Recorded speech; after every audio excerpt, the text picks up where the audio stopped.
Welcome into the latest episode of the 5 Reasons Podcast. I'm Ethan Skolnick here as always with Chris Winningham. Now that you found us, make sure you hit the subscribe or follow button on your favorite podcast provider. One that we get asked about from time to time is Spotify. Yes, we are on Spotify, as are most of the podcasts in our network. We have 15 podcasts in our network. And if you found this one, you probably want to find Swings and Mishes, where one of the hosts is going to be on this episode today. Also, check out our website, 5reasonsports.com.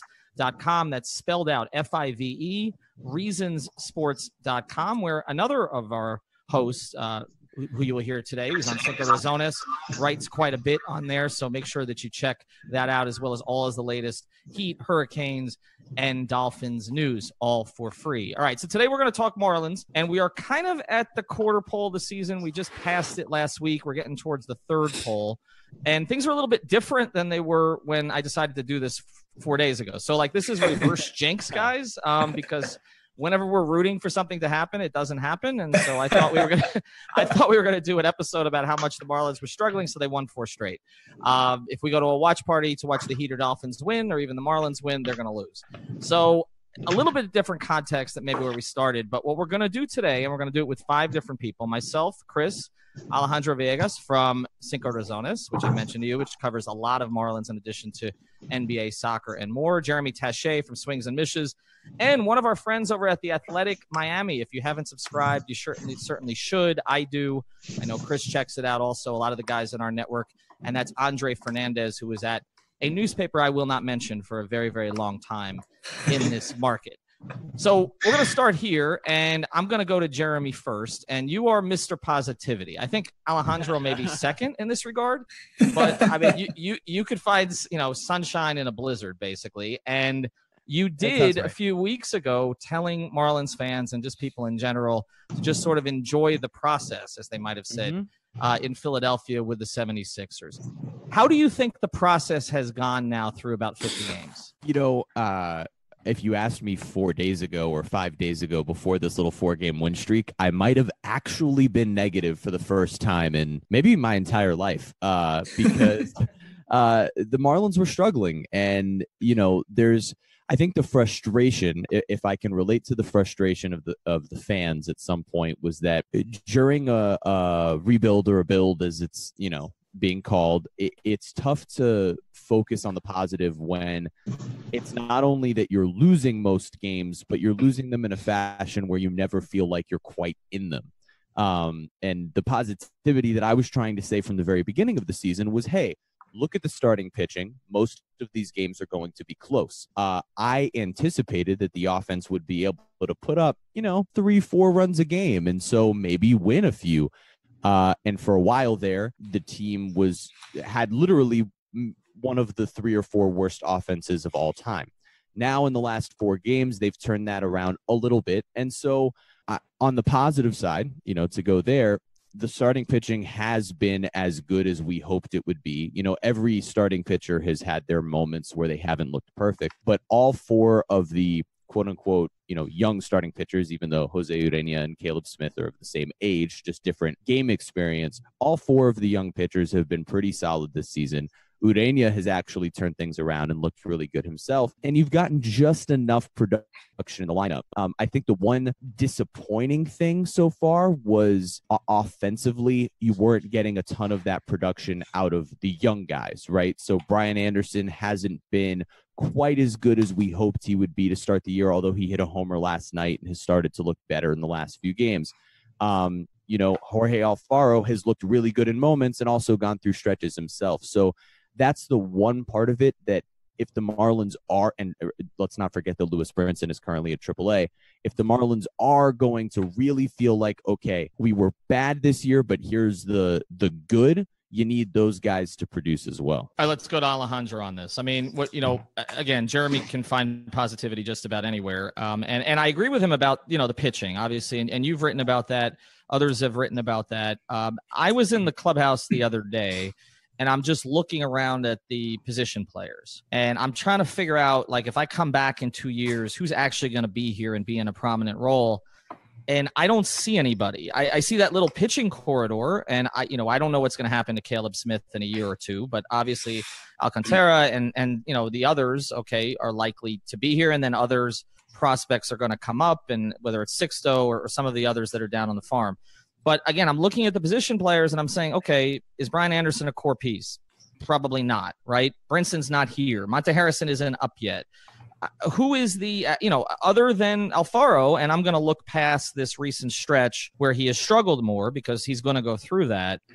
Who else in this lineup is going to be here in 2 years, Alejandro? Who's going to be a part of this thing? Well, I'm going to disagree with you. I think Brian Anderson should be part of the future lineup of the Miami Marlins. What we saw last year can give us a little idea of what he can do on a regular basis. Obviously, this month and a half so far hasn't been his best, but I think Brian Anderson should be that core piece that you can build around somehow. I mean, it should have been Lewis Brinson. We all know that that's not happening so far. So other position players, if you look around, maybe Harold Ramirez, but he's just played 6 games. He just hit his first home run. Jorge Alfaro, I see him, and I told the guys in Cinco Razones that I see him as a future first baseman. He has a lot of problems blocking and with too many pass balls, and I think maybe Will Banfield will come or some other catcher will come and Alfaro can move to first base, and that way he can focus more on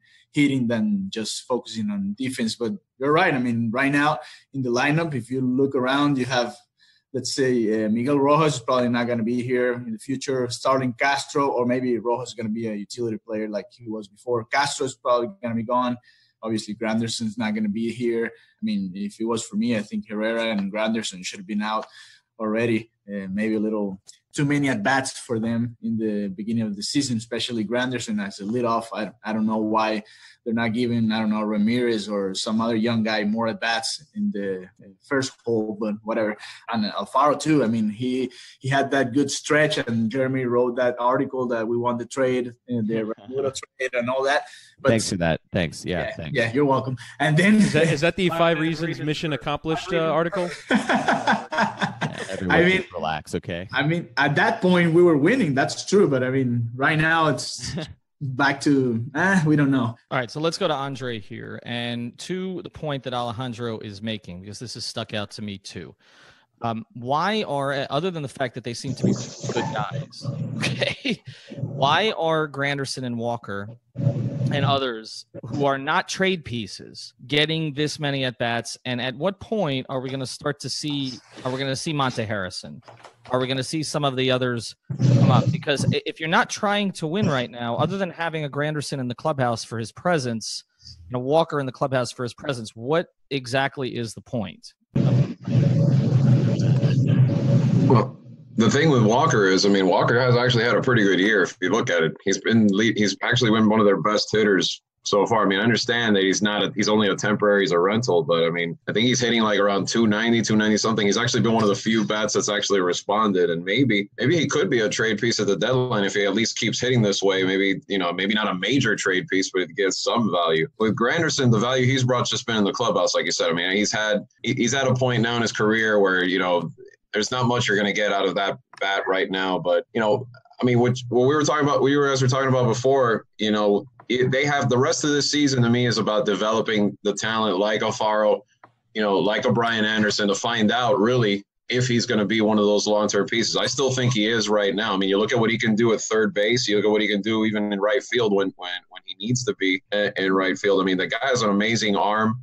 He's gotten a lot better at third base. He doesn't have an error. I think he's played about, I'm not sure how many innings in a row or games. I think it's maybe, a handful of whatever games it is in a row. He does not have an error this year. He had 9 at that position last year. He looks a lot more comfortable there. And, if the bat can come along, I mean, if he's still hitting 230 maybe a month from now, then you wonder, okay, where has that offense gone from last year? But I think that's the kind of things that they need to find out. And, this team's not going to be it's not equipped to be a prolific offense this year. That's a fact. And they'll have spurts like they did last night when they beat the Tigers. They put enough together. I mean, you're starting to see a little bit of that. I guess just the chemistry of those young players is coming through in certain games like this. I mean, last night, the game against the Tigers, the first game in Detroit, they could have really just completely fallen apart, and they almost did in that 9th inning. But in extras, they found a way to win. Chad Wallach comes up, gets a big hit. He's one of the more improved players that we weren't expecting to be this good at the beginning back in spring training, and now he really is. He's defensively too. I think that's the theme of the rest of this season, no matter what, the win total ends up being. We'll get back to today's episode in a second, but first I want to tell you about one of our new sponsors here in the 5 Reasons Sports Network, and that is the attorneys at Seltzer Mayberg. Find them at onecalllegal.com. That's O-N-E, calllegal.com, or actually call 855 5000 Law LAW. They handle cases including but not limited to car accidents, slip and falls, and any personal injury matters. Additionally, if you mention 5 Reasons, they will handle your traffic ticket for $44.99 with a new 15,000 square foot office opening on I-95 in North Miami. They will handle cases all over South Florida. Call now with 24/7 service for a free consultation. OneCallLegal.com or 855-5000 Law. The attorneys at Seltzer Mayberg, a proud sponsor of the 5 Reasons Sports Network. So I want to now move on to the positive side of things. The thing that has gone well is the pitching, and it's been talked about here on the podcast. But Jeremy, I just want to sort of figure out from you, as much as we're talking about, who is going to be in the core going forward from a hitting standpoint, I do think some of those guys have emerged on the pitching standpoint. We've talked about off air the idea of what to do with Caleb Smith now that you found a guy. I mean, he's under team control for so much longer that, it makes sense to keep him around, and yet he's such a valuable trade chip at this point. And so I'm just kind of curious from your vantage point, who has been found and what has worked so well in these last few games that they've actually won and shut out the Mets twice over the weekend and only gave up 4 to Detroit on Tuesday night. What's been going so well there, and who are the guys that you think are keepers for the long haul? So what's funny is I think what's going well is just simply throwing strikes consistently, which sounds like such an easy concept.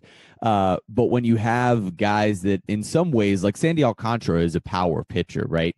I mean, he has the type of stuff that moves, but at the end of the day, that guy, when you got to watch him go up against Noah Syndergaard, you could make the argument that Alcantara's stuff was even better than Syndergaard's, which is not something that often happens when Noah Syndergaard is on the mound against your team. And so, it's funny. We've heard Don Mattingly talk specifically with Alcantara a lot about attacking the zone and how that can bring him a lot of success. It's really similar to what Caleb Smith's success has been, because I think the biggest thing that we've seen with Caleb Smith, the reason he has all of these strikeouts is because he's attacking hitters. The one thing that last year and even at points this year has been an issue for him is when he starts to nibble, because then his pitch count skyrockets. And so he can only get through, 4 1/3 or 5 innings or whatever it might be.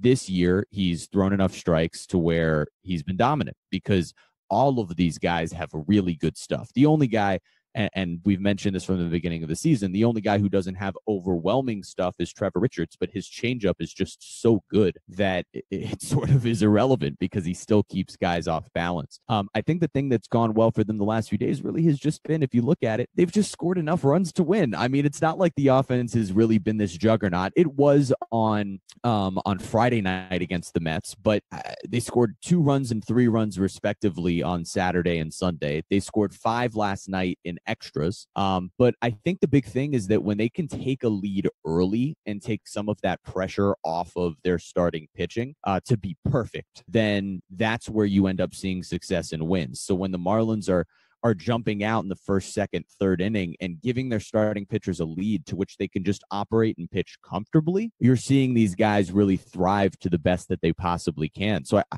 when it comes down to it, the starting pitching has remained pretty consistent. I mean, these guys, occasionally there's a bad outing here, a bad outing there. The ERAs don't necessarily reflect how dominant most of these guys have been throughout the season, because one bad outing and it's still early enough that I think all of these guys have made 9 starts at this point, and it's still early enough to where one really bad outing can affect your ERA. But at the end of the day, most of these guys have been really consistent from the very beginning and have given you a chance to win. And just of note, where you talked about Caleb Smith as sort of a trade piece, or any of these guys as a trade piece, I am of the belief that especially Caleb Smith should not be moved. I understand what that can maybe bring you back. I understand that in a point where you're rebuilding and where you're trying to find where the bats are going to come from, that you need to explore all possibilities. I get it. A guy that's been that great, that is very clearly,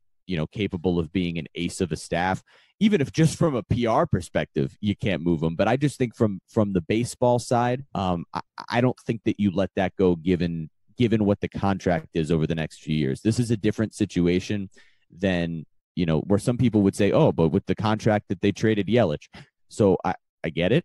But I would also make the argument that you were in a different situation then. Caleb Smith is happy here. He's getting a chance to thrive. He's pitching really well.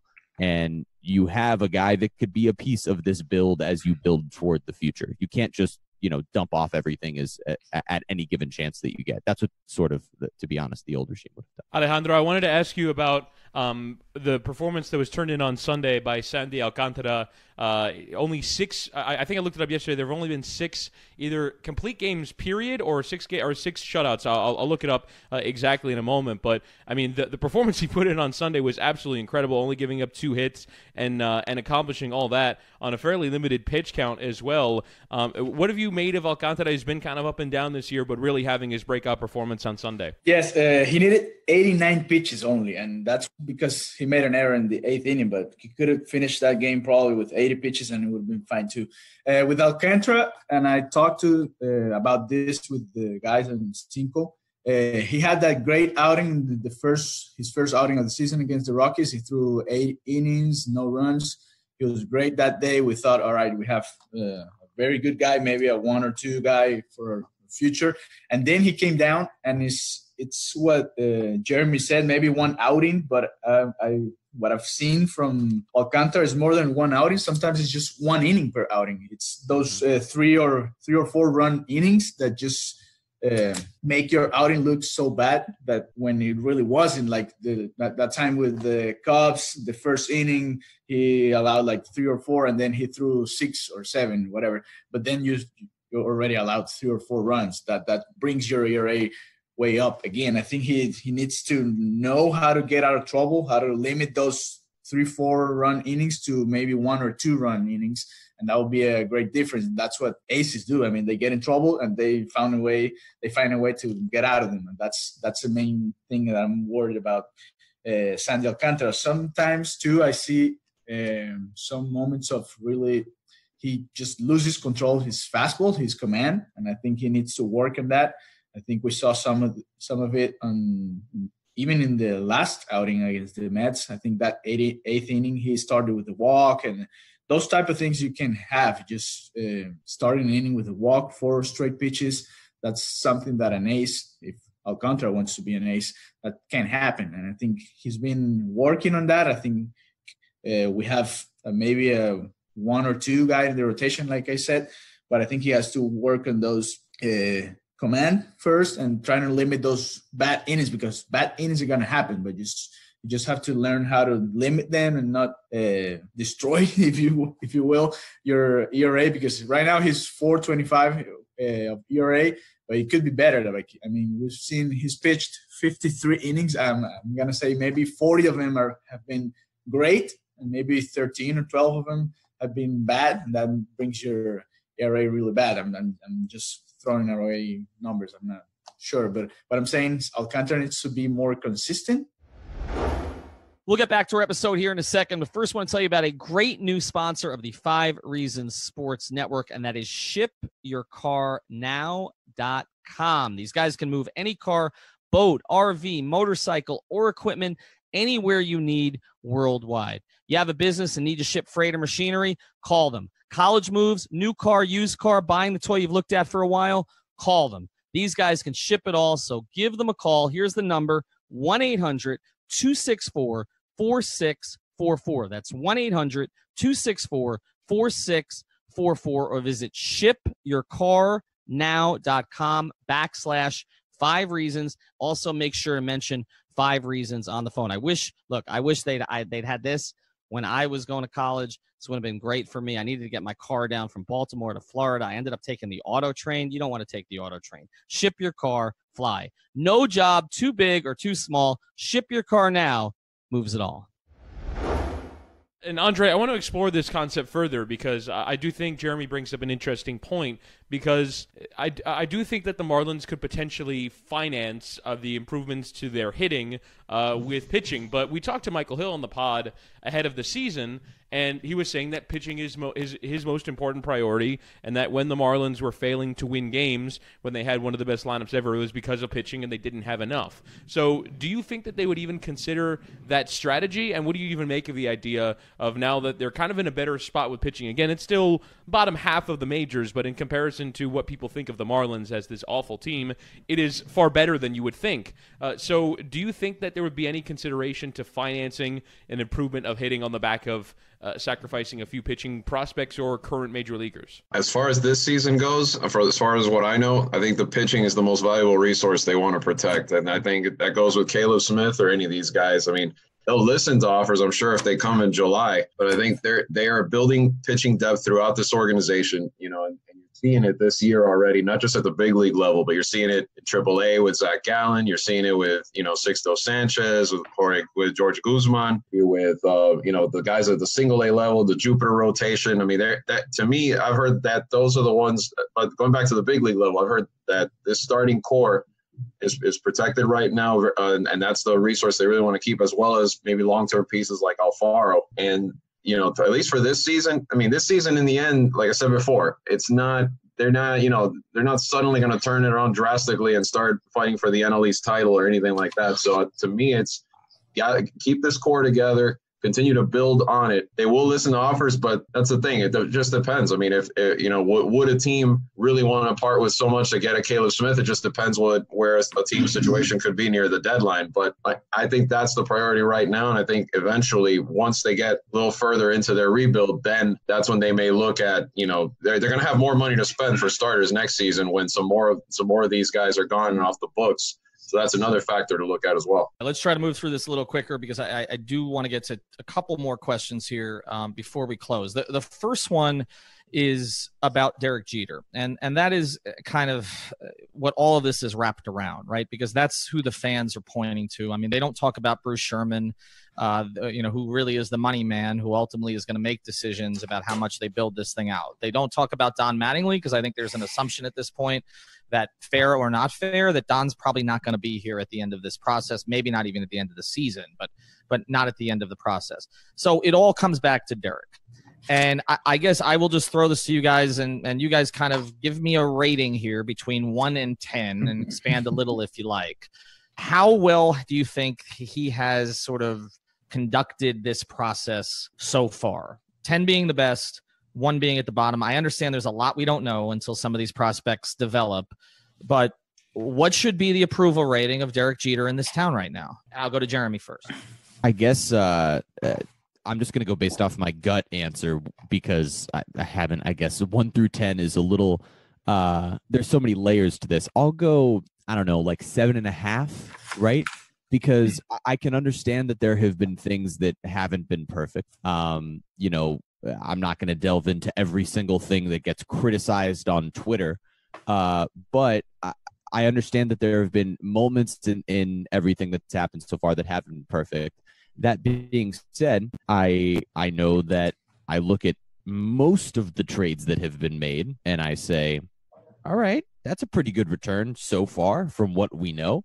We're a little too early to judge on a lot of it, but from the path in which things seem to be going, they took over on their own issue. Let's not make too much of an excuse. They overpaid for the franchise from everything that we seem to have heard about where the value was and then what ultimately ended up being paid. And so they haven't wanted to spend much early on the actual baseball product, right? They could have gone out this offseason and spent a few million here on a Carlos Gonzalez and a few million there on putting some other major league bats in the lineup. They didn't really want to do that, but they've gotten, these other veterans in the lineup that have been okay. The farm system, especially from a pitching perspective, has improved dramatically from where things were when they took over.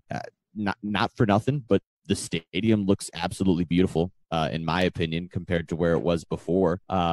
And that's not to say it was a bad stadium before, but I think it looks great. There's been different initiatives that I think have been solid. There's that $10 standing room only ticket targeted toward millennials like me that is kind of cool. And so, I'm such a glass half full type of guy that it's really hard for me to say anything less than that. Look, the team's horrific. Like this 4-game win streak, I think, is sort of a mirage. In June and July, when it gets hot and the bats slow down, it's going to be tough for this team to win because they're already struggling to hit. But I think it's also this thing where, and I've talked about this before, I think with you, Ethan, tanking or struggling, even if it's not purposeful, in baseball is so much harder than any other sport because it's in front of your face every single day. And so you have to be reminded every day, wow, our team is not very good at the major league level right now. And so it's a lot more difficult to stay positive than in a 16-game tank or struggle to then go get your quarterback in the NFL. It's a lot different because it's every day. And so if you want to look at the positivity, there are definitely ways to do it, and I'll be the one to find them. But long-winded way of saying about 7.5. Today's episode also brought to you by Doral Toyota. We're excited to tell you about one of our great partners. That is Doral Toyota, where you can find all your favorite Toyota models. Whether you're looking for a new, used, or certified pre-owned vehicle, Doral Toyota is located at 9775 Northwest 12th Street, just a few blocks from International and Dolphin Malls. Experience the Doral difference, which means 4 years complimentary maintenance and roadside assistance on all new vehicles. In-house financing is available for credit-related issues. Also, if you mention 5 Reasons when you call 305-680-1129 or come in the dealership, you'll work with a dedicated manager, not a salesman. Unlike other dealers, Doral Toyota prides itself on an honest and transparent buying process. That's Doral Toyota, DoralToyota.com, or stop in at 9775 Northwest 12th Street. Vamos, let's go, Doral Toyota. All right, so let's go to Andre on this, and then we'll go to Alejandro. So give me a rating. I mean, you're there every day. You see Derek. You guys get a chance occasionally to talk to Derek. Not only sort of your number from 1 to 10, but also how do you think he thinks it's going? Because I know it's hard to get someone's head, but I remember seeing him on opening day, and I was in the elevator with him going up, and he was asking another reporter to take it easy on them. That's not something that Derek Jeter usually has to do. He got pretty good press in New York. So I guess your assessment, and also what do you think his assessment is? Well, I think, I'll throw the number out there first. I'll say 6-ish maybe because, I'm going to give him the benefit of the doubt that there's still time to really put this together. But there have been some hiccups. And to go to what you were asking about Jeter, I think this year has been interesting to see the way he's responded on some of these press conferences, because I think maybe some of the internal frustration with some of the obstacles that they're facing and some of the things that have happened that maybe haven't gone, the way they hoped, might be catching up to him, even though he always has been able to throughout his career, even as a player, to always, put up, say quote unquote, say the right things, put up the front, like nothing's wrong, that sort of thing. But I think even the other day when, they were talking, when guys were asking him about, the shadows on the Sunday afternoon game and, right after the Bowers dismissal and all that kind of thing, I think you could kind of see the undercurrent where, it was getting a little bit, I guess impatient of hearing those types of questions. And in a way, I think this overall, they knew they had a tremendous challenge ahead of them when they bought this team. But I think even they, after a year and a half, have kind of realized what a monumental task it is to really make a baseball team succeed in South Florida. And I'm saying even historically, forgetting about all the mistakes that the old regime made, to have a team consistently, not just on the field to win, but then to draw and be an attraction in South Florida. Historically, this team has never really consistently been that. And at the point that they're in right now, yes, the park looks better, but as much as you want to dress it up and as much as you want to do all these promotions, until the team gets to that point where they get better, I don't think in general people are going to care that much, at least not overall. And I think that's the thing. They're still pretty far away from getting to that point. And I think that's where little by little they have to just continue to try and make the right steps, but it's going to be frustrating. It's going to take a lot of patience, and could they have signed other guys in the off season? I mean, to me, the guy they probably could have done a little bit more may have been like an Adam Jones. He's got 9 home runs. Cargo's hitting 210 and like 105 at bats. I mean, it would have been a waste of money there too. But I mean, I think again, going back to the point of continue to develop, continue to hang on to this core, especially the pitching core. And I think that's the positives that I think I've seen so far with what he's done. All right, Alejandro, before I go to your number, I've got a second question I'm going to tack onto this one for you. So the number for Jeter in terms of how you think he's done so far, but also, I mean, look, you do a podcast in Spanish, and we did a topic before the season about whether or not the marketing strategy was going to work, because it was clearly directed at the Latino population in South Florida, and they were unapologetic about that. Okay, it was directed at Dade. It was, and you and Andre were both on that pod, and there was a lot of argument on that pod, not just between, you know, people of that background and others, but also within your group at Cinco Razones. You guys did not agree. I know that's not uncommon, actually, that the three of you don't agree, which is one of the reasons it's a great podcast. But you guys did not agree on anything, you, Leandro, and Ricardo. So going back to that conversation, let's start with Jeter, a number from 1 to 10, quickly, you know, and then let's go to the next part, which is, do you think the strategy of targeting, you know, the Latino population before anything else is working? All right, I'm gonna give Jeter a 5. I think this needed to be done. That's the first part. We needed this team because we had a good team in the majors that wasn't getting to the playoffs. So they got to a point that they weren't making the playoffs. They didn't have a good farm system, so this needed to be done, and I think that's a positive for this new group, even though they, traded Yelich, and Yelich turned into an MVP or whatever, but that wasn't the player they traded. So I wouldn't blame them for that trade, and I think they got a good return, even though it hasn't worked so far. In that regard, I think that's a positive. They needed to do this rebuilding process from the bottom, like we're seeing, and with the numbers Andrew talked about it, especially in the pitching staff down in the minors. That's great.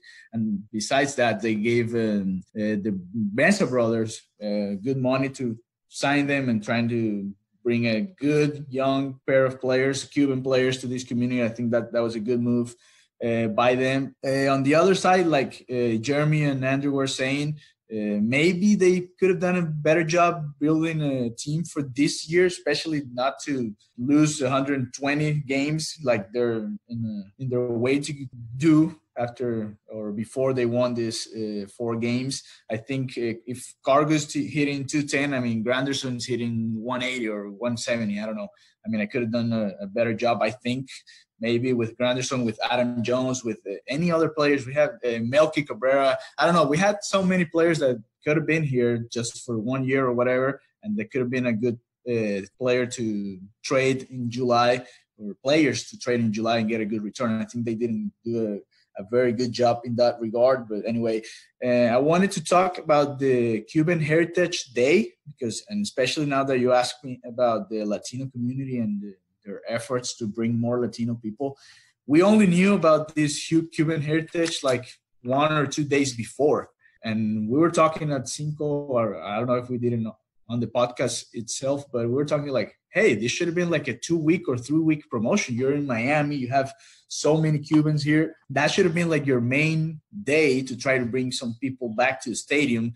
And I think it was playing against the Mets. So it could have been a better atmosphere there especially for that day, because if you do, I don't know, Venezuelan Day or Puerto Rican, you're going to bring some people and maybe, but or Dominican or whatever. But if you have the Cuban community, I think you have to do a better job to try to at least promote those type of days and trying to bring more people to come to Marlins Park. What I can feel from the Latino community is that they like seeing good baseball, and it's hard to go to a baseball game and to suffer through 9 innings watching this team play. And I think that's not just the Latino community, but the community in general. It's hard to go to the stadium. We go and we enjoy it. We love baseball. Jeremy, I know you played, and we all love watching baseball, even if the team is not that good, because that's just the game we love. But if you're trying to target a wider audience, it's hard not to compete at a better level. And I think that's something they could have done better with the money they spent. But I think in the players and developing players, I think they're doing a good job. Thanks again, guys. Jeremy Tache on Swings and Mishes, Alejandro Villegas on Cinco Razones. How was my pronunciation there? And Andre Fernandez Good. on. Thank you very much. I appreciate the approval. And Andre Fernandez at The Athletic Miami. Check out all the Athletic content, not just local, but also great stuff nationally. Big time baseball writers, if you're into that. Ken Rosenthal, who I used to get Chinese food for when I was an intern in Baltimore, and others. And also, of course, check out our website, 5reasonssports.com.